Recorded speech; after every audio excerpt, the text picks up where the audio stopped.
Recent तो अभी ये पंतनगर नगला डेयरी से रेस्क्यू करा था। उसका वीडियो आपको दिखाऊंगा। उसका सर में पूरा कीड़े, मैं चारे के लिए गया था अपने दोस्तों के साथ चारे का अरेंज करने, तो उसका पूरा सर एक साइड का पूरा ही सड़ा हुआ है, उसमें इतने सारे कीड़े कि मैं दिखा भी नहीं सकता आपको। तो रीसेंट रेस्क्यू तो वही बोलूँगा मैं फ़िलहाल। और उसका भी अभी अंडर ट्रीटमेंट ही है, ठीक हो जाएगा जहाँ तक है, कोशिश पूरी है पूरे दोस्तों की कि ठीक करे उसे भी।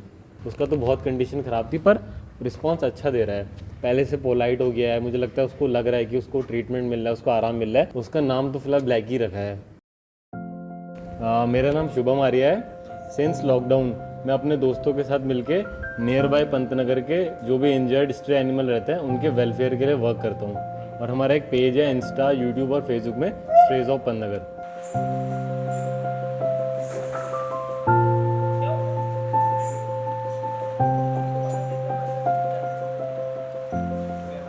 ये लॉकडाउन से आप लगा लीजिए 5 साल लगभग तो हो चुका है।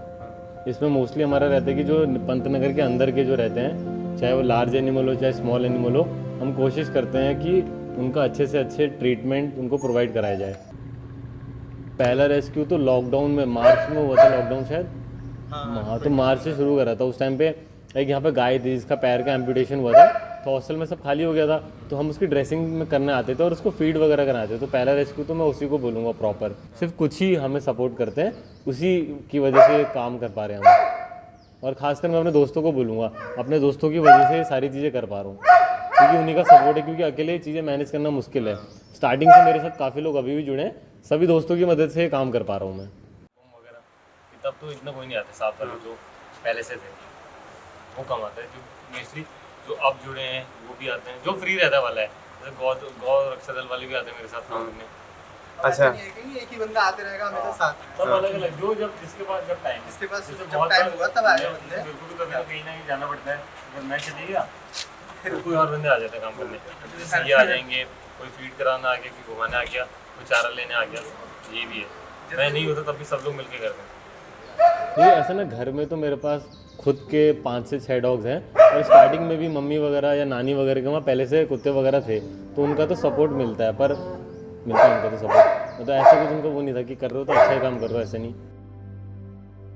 फिर सुबह यहाँ आना पड़ता। अगर मेरे पास उस टाइम पे कोई लार्ज एनिमल रेस्क्यू होता है तो उसके लिए चारे वगैरह का अरेंज करना पड़ता है, या फिर रुद्रपुर से परचेज करना पड़ता है, या दोस्तों के साथ मिलकर खुद ही काटना पड़ता है। जो भी रेस्क्यू केसेस होते हैं नियर बाई के लिए, अगर हमें कॉल आता है वो अटेंड करते हैं या रेस्क्यू करते हैं। या यहाँ पे जो अभी भी मेरे पास डॉग्स हैं तो उनको फीड वगैरह कराया, यहाँ पे जो भी काम मैनेज करके फिर घर चले जाते हैं। फिर हम आते हैं शाम को भी उनका घुमाना वगैरह होता है, डॉग्स का फीड हो गया, कैटल को जैसे पानी पिलाना और चारा वगैरह देखना, ये सारी चीज़ें होती हैं। अभी मेरे पास जो, अगर मैं करंट जो बेसिकली देखूंगा डील कर रहा हूँ फिलहाल, तो 20 स्ट्रे डॉग से तो फिलहाल कर रहे हैं कि मतलब कुछ घर पर है, वो भी सारे मतलब अडॉप्ट करे हुए हैं। ट्रीटमेंट फिलहाल 10-15 का ट्रीटमेंट चल रहा है। और अभी एक आप देख रहे हो पीछे मेरे पास एक लार्ज कैटल है। और बेसिकली हमारे यही रहता है कि रेस्क्यू, ट्रीट, रिपीट, रिलीज रहता है हमारा, कि रेस्क्यू करा पहले, ठीक हो गए तो फिर वापस से उसी जगह पे छोड़ दिया। क्योंकि हमेशा के लिए रखने के लिए हमारे पास भी कोई स्पेस नहीं है और इतना फंड भी नहीं होता हमारे पास कि हमेशा के लिए उनको रखा जाए।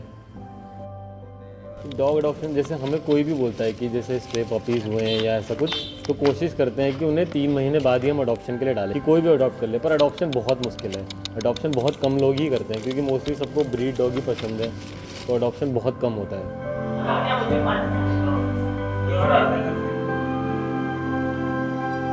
हाँ, फाइनेंशियली तो बहुत दिक्कत होता है, क्योंकि मंथली फंड रेज करना पड़ता है। और यहाँ पर ऐसा है कि इतना सपोर्ट नहीं मिलता, सिर्फ कुछ ही लोग हैं जो कंट्रीब्यूट करते हैं। फिर मंथली जितना भी फंड रेज होता है, बहुत बार नहीं भी होता है, तो जितना रेज होता है उसी के अकॉर्डिंग काम करना पड़ता है। उसमें भी अगर कोई हमें नया रेस्क्यू मिल जाता है तो उसके ट्रीटमेंट का कॉस्ट, फीडिंग का कॉस्ट, तो वो सब तो हमें बहुत दिक्कत होता है।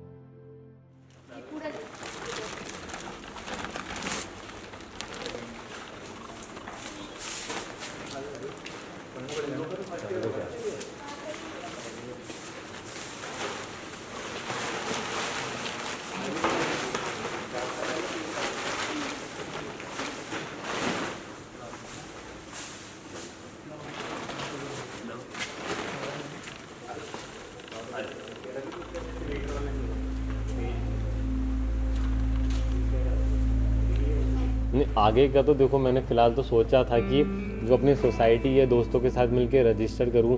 अगर थोड़ा कहीं से सपोर्ट मिलता है, चाहे गवर्नमेंट या कोई भी दोस्त अपना अगर स्पेस वगैरह प्रोवाइड करता है तो वो सारी चीज़ों को लेके बड़ी शुरुआत करूँ, बड़ा इनिशिएटिव लूँ, पर वो काफ़ी मुश्किल है, इतना आसान तो नहीं है। उसमें मेरे को लोग चाहिए, खासकर फंडिंग चाहिए, स्पेस चाहिए। काम करके अच्छा लगता है। जैसे आप कभी भी, जैसे मैं खुद पर्सनली डॉग्स वगैरह को दोस्तों के साथ मिलकर रेस्क्यू करने जाता हूँ, तो जब उसको रेस्क्यू करके लेके आता है और जब वो रिस्पॉन्स देता है तो बहुत अच्छा लगता है देख के। तो वो कभी ऐसा फील ही नहीं हुआ कि हम थक गए हैं, या कोई भी लार्ज एनिमल को रेस्क्यू करा वैसा तो कभी फील नहीं हुआ, और कभी ऐसा तो महसूस नहीं हुआ कि हार गया हूँ या थक गया हूँ। कोशिश पूरी रहती है।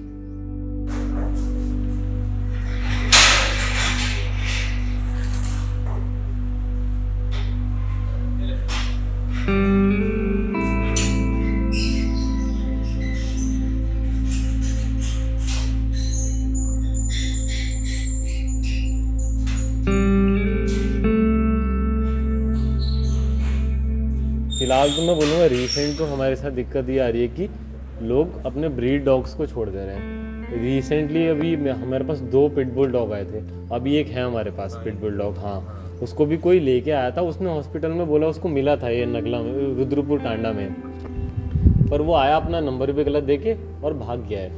उसने नंबर भी गलत दे रहा है तो रीच आउट कर नहीं पा रहे उस पर। CCTV का कोई फ़ायदा नहीं अगर मिल भी जाएगा तो। और इससे पहले भी एक पिटबुल तो हमें बोरे में बंद मिला था, वो बोरे में कट्टे में बंद करके फेंक रखा था, लेकिन जब तक हमारे पास वो आया तो हम उसका शूट वगैरह तो नहीं कर पाए, क्योंकि कोई बच्चा लेके आया था तो उसकी कंडीशन तो वो और ही बुरी थी।